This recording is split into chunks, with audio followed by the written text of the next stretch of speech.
Israel America దేశాల విషయంలో Iran కఠినంగా వ్యవహరించాలని నిర్ణయం తీసుకుంది.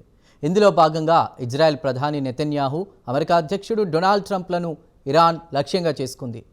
ఈ ఇద్దరు నేతలపై ఏకంగా ఫత్వా జారీ చేసింది.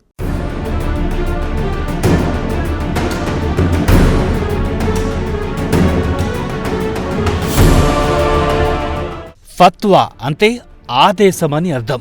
సహజంగా ముస్లిం మత పెద్దలు ఇటువంటి ఆదేశాలు ఇస్తుంటారు.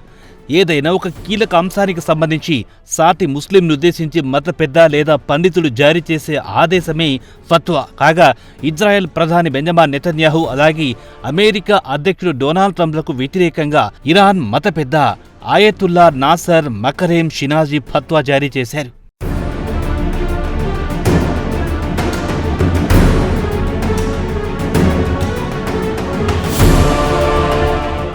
ఇరాన్ మత పెద్ద జారీ చేసిన ఫత్వాకు ఒక నేపథ్యం ఉంది.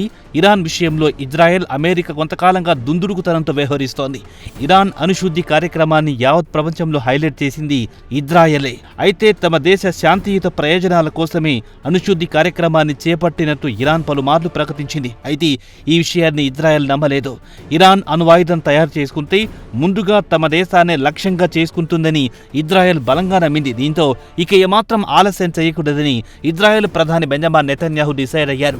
ఈ ఏడాది జూన్ 13న ఇరాన్పై అకస్మాత్తుగా దాడులు ప్రారంభించింది ఇజ్రాయెల్.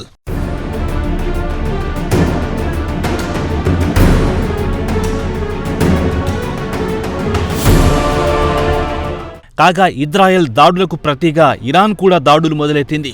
ఇజ్రాయెల్ నగరమైన టెల్ అవీవ్లోని అనేక ప్రాంతాలను టార్గెట్ చేసుకుని డ్రోన్లు, క్షిపణులతో దాడులు చేసింది. ఈ నేపథ్యంలో మొత్తం 12 రోజుల పాటు పశ్చిమాసియా రణరంగంగా మారింది.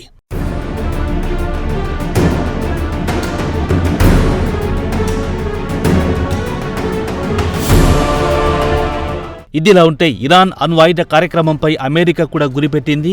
అణుశుద్ధి కార్యక్రమాన్ని ఆపివేసి అణు ఒప్పందంపై తమతో చర్చకు రావాల్సిందిగా Iran supreme leader Ayatollah Ali ఖమేనీని అమెరికా అధ్యక్షుడు డొనాల్డ్ ట్రంప్ కోరారు. అయితే ఇజ్రాయెల్ తమపై దాడులు చేయడం వెనుక అమెరికా ఒత్తిడి ఉందని అప్పటికే ఇరాన్ నిర్ణయానికి వచ్చింది. ఒకవైపు ఇజ్రాయెల్తో దాడులు చేయిస్తూ మరోవైపు చర్చలకు రావాల్సిందిగా కోరడం విడ్డూరంగా ఉందని Iran supreme leader Ayatollah Ali Khamenei వ్యాఖ్యానించారు. ప్రస్తుత పరిస్థితుల్లో అమెరికాతో అణు ఒప్పందంపై చర్చలు జరిపే ప్రసక్తే లేదని ఖమేనీ తేల్చి చెప్పారు. ఈ నేపథ్యంలో ఇటీవల ఇరాన్లోని 3 అణు కేంద్రాలపై అమెరికా దాడులు చేసింది.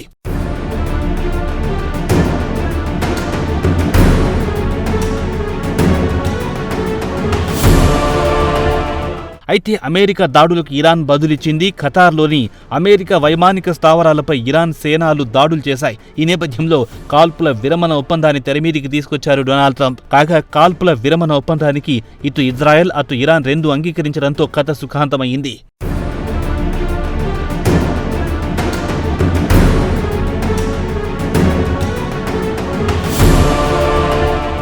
అయితే ఇజ్రాయెల్, అమెరికా తమను టార్గెట్ చేసుకున్నాయని ఇరాన్ భావించింది. ఈ నేపథ్యంలో నెతన్యాహు డొనాల్డ్ ట్రంప్లపై ఫత్వా ఇచ్చినట్లు ఇరాన్ మత పెద్ద అయతుల్లా నాసర్ మకరేమ్ షినాజీ పేర్కొన్నారు. అంతేకాదు ఫత్వా ప్రకారం నెతన్యాహు డొనాల్డ్ ట్రంప్లకు ఇస్లామిక్ దేశాలు ఎటువంటి సహకారం అందించకూడదని నాసర్ మకరేమ్ షినాజీ వెల్లడించారు. ఏదేమైనా ఇజ్రాయెల్, అమెరికాలపై త్వరలో దాడులు జరిగే అవకాశాలు కనిపిస్తున్నాయి.